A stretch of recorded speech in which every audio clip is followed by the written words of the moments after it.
This movie starts off in a forest back in 1922. Two guys are running away from a scary monster that already got three of their friends. One of them gets caught, but the other guy manages to escape with a staff. He keeps running until he passes out. And then, out of nowhere, someone snatches the staff from him. In the present day, there's this girl named Zoe Caldera. She's chatting with her friend on a video call. They talk about how Zoe moved from America to Australia recently because her mom passed away from cancer. While they chat, Zoe accidentally burns the food she was cooking for her dad, and she feels bad about it because she wanted to make him a nice meal.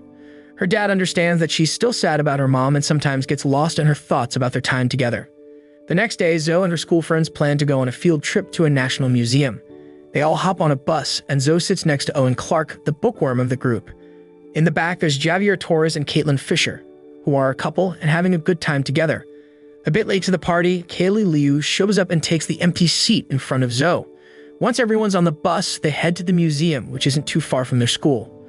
When they reach the museum, there's this archaeologist, Dr. Rawson, who welcomes all the students. She talks about this old story, the Tree of Knowledge, from ancient texts and shows them some old stuff related to it. Zoe then gets curious about a staff on display. Owen goes with her to check it out, and Kaylee, who doesn't really want to be in the museum, so she parks herself near the staff. Then Javier and Caitlin join the gang and have a little debate with Kaylee. Suddenly, the staff in the glass case falls over. Zoe picks it up, and this strange light comes from it, and weird symbols appear on their cheeks. They're all pretty confused. Dr. Rawson notices the staff is missing and asks why they took it. They try to explain, but she doesn't seem too interested and invites them to her office. In her office, Dr. Rawson explained that the staff had been discovered in an archaeological excavation in 1922, and the scientists who found it were reported to have disappeared without a trace. She also mentions there was this obsidian cube found with it, and she asks them to touch it together. Zoe's puzzled because her friends don't budge when they touch it, so she's hesitant. But then something strange happens. Zoe feels like her mom's calling from inside the cube, and that's when she decides to touch it. When Zoe touched the cube, they all got teleported to some mysterious island. In panic, they turned to Dr. Rawson and asked where they were. Rawson checked it out and then led Zoe and the gang through the forest. But at some point, they split up from her and bumped into this old man napping under a tree.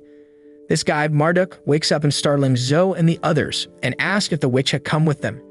Hearing this question, Zoe and the others felt confused, while Marduk mentioned that he knew they did not come from that place, even referring to Zoe as a child of the earth. Marduk warns them about these wild creatures in the forest who hate outsiders, and they better be careful. At that moment, the howling of a wild beast was heard, startling them all, while Marduk informed them that the beast was known as the Beast. Without hesitation, the five of them ran away from the pursuing beast. Meanwhile, Rawson, who got left behind, appeared to be attacked by the beast until she lost consciousness. But Zoe and the others are still running from the beast, and Caitlin almost gets herself eaten by a tree. But Zoe saves her just in time. When the beast's about to attack on Zoe, she gets sucked into a tree, while Caitlin and the others who were still alive flood the scene. Back to Rawson, who had regained consciousness after hearing a commotion nearby. A bunch of elves show up and mocked her. Rawson gets all mad and tells the elves to find the 5 teenagers who got separated from her. While they chat, it was revealed that Rawson was a witch who lured Zoe and the gang to this place on purpose. She wanted them to find the head of that staff she was holding. In a weird grassy field, Zoe, who had just woken up from being unconscious, ran into Marduk again. He then informed her that she was an earth element user, with the earth symbol emanating from her arm. Because of that, Zoe can mess with nature and fix up other living things. And then Marduk also shared a story from the past about a witch who protected the Tree of Knowledge.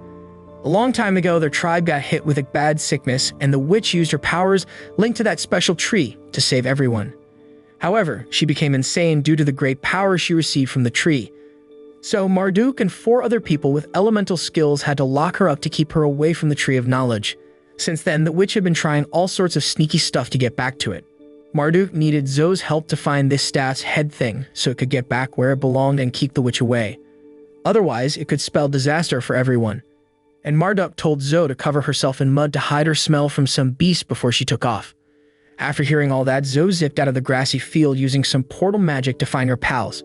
But she bumped into Rawson on her way and told her about all the stories Marduk had told her earlier. Calmly, Rawson claimed to be the witch from the story and tried to convince Zoe that all those stories were lies fabricated by Marduk. Rawson even had her own version of the tale. Zoe was pretty shocked and started wondering who to trust. Rawson said she was telling the truth and warned Zoe that her friends were in danger. Zoe remembered Caitlin and the gang, so she dashed off to find them. Meanwhile, Caitlin and the others were off in the forest trying to track down Zoe, who had gone missing. They stumbled upon this old rock covered in weird writings and symbols that looked a lot like the ones on their arms. Out of the blue, Kaylee, with her special powers, managed to read all those ancient symbols on the rock. She told everyone that the symbols on their hands represented earth, water, fire, wind, and earth's power. Not long after that, Zoe finally caught up with them and told them to leave before some scary beast found them. When they checked out the carvings on the rock, Zoe explained that if they all teamed up with their elements, all the symbols would work, prompting all 5 teenagers to approach the stone with their arms outstretched, teleporting them to another part of the forest. Zoe then asked everyone to mask their smells with mud so that the beast couldn't sniff them out. Without wasting any time, they slathered mud all over themselves. While they were doing that, Zoe spotted a tiny fairy with broken wings, and she used her earth power to heal the fairy's wings, just like Marduk had mentioned before. Then Zoe told everyone they needed to find the staff's head and the Tree of Knowledge to save the world from destruction. With that mission in mind, they all set off on their adventure to hunt down the staff's head and the Tree of Knowledge, which had a power to give life. After a pretty long journey, the 5 of them reached a crossroads. Out of the blue, these human-like creatures suddenly appeared and claimed to be the guardian of the crossroads, saying that they could not continue their journey unless he allowed it. Owen, who was suspicious, got closer to one of these creatures and causing him to suddenly freeze and disappear. Javier felt angry that his friend had been taken away by the humanoid being, but when he attempted to challenge the creature in front of him, Javier also froze and disappeared like Owen. Zoe begged the creature to bring back her friends, but the Crossroads Guardian asked for something valuable in return. Caitlin and Kaylee gave their earrings and some money, but the Guardian didn't like it, so he froze them and removed both of them. On the other hand, Zoe decided to give up her mom's bracelet, which had a special story behind it. When the Guardian heard Zoe's story, he finally melted and opened up a portal to return her beloved bracelet. Over on the other side, Caitlin and Kaylee ran into a man with a rat-like face, and they asked him for help finding their friends. He invited them to meet someone who could lend a hand. Meanwhile, Zoe ended up in a snowy forest and got all chilly and cried, thinking her journey would never end. Lucky for her, she ran into Javier, who had found something important. He took her to meet a woman with rat-like features who was busy doing some magical knitting and growing trees. Not long after, Caitlin and Kaylee showed up with the rat-faced man, and the woman, who could create just about anything, immediately took them to a place where she served various meals for Zoe and her friends. Then the rat-faced woman made a portal that showed where Owen was stuck in a cave. They saw he was in trouble because of some beast, so they pulled Owen out of there and rushed off to continue their search for the staff's head and the Tree of Knowledge. Meanwhile, the rat-faced woman closed the portal, and sneaky Kaylee grabbed a piece of it that had fallen. That night, the 5 of them took a rest and lit up a campfire to keep warm. Kaylee stepped in to help Owen figure out the codes he found in the cave using that shard from the portal. Out of the blue, they heard footsteps approaching, and it made them all hide. They spotted some elves coming their way from behind the bushes, so they hurriedly leave before any other creatures could spot them. On their journey, something strange happened. Zoe and her friends got sucked into the ground and ended up in this weird dimension. There they saw a mirror that showed their deepest, darkest fears. Zoe, driven by her dark side, seemed to want to jump into the mirror, while Caitlin, who saw her own dark side, got all mad and used her powers to smash that mirror. She also saved her friends from getting sucked in. When Caitlin realized Zoe had gone into the mirror, she went in after her. At first, Zoe didn't want to leave because she was still grieving for her mom and felt like she couldn't be a hero or save anyone. But Caitlin talked her into it, telling her she was already a hero to all of them, and eventually Zoe agreed to come out of the mirror with Caitlin. Once they escaped that mirror's trap, they reached a coastal area and found a big box. They lifted the lid, hoping to find the head of the staff they were searching for, but there was nothing inside. Right after that, Rawson showed up in her true form as a witch, surprising the teenagers. Caitlin and the gang seemed pretty miffed at Zoe for claiming to know Rawson's secret. Zoe admitted she hadn't told her friends earlier because she wasn't sure about all the info she had, and she thought she'd get answers once they found the staff's head. Meanwhile, Rawson revealed that she had been trying to bring the owners of the 5 elemental powers to that place for years, and she had even known that Zoe and the others were heirs to these 5 elements. She'd been pulling the strings in their lives since they were kids, making all sorts of things happen, even like that cancer Zoe's mom had, which was her creation. Zoe got mad and sad hearing all of this, but Rawson didn't care because her goal was to use the power of the Tree of Knowledge to bring back all the people in her tribe who had died from a plague. At the same time, Kaylee was used the portal shard she had brought from the rat-faced man to create a portal that could send the beast to the coast, causing the wild creature to attack Rawson.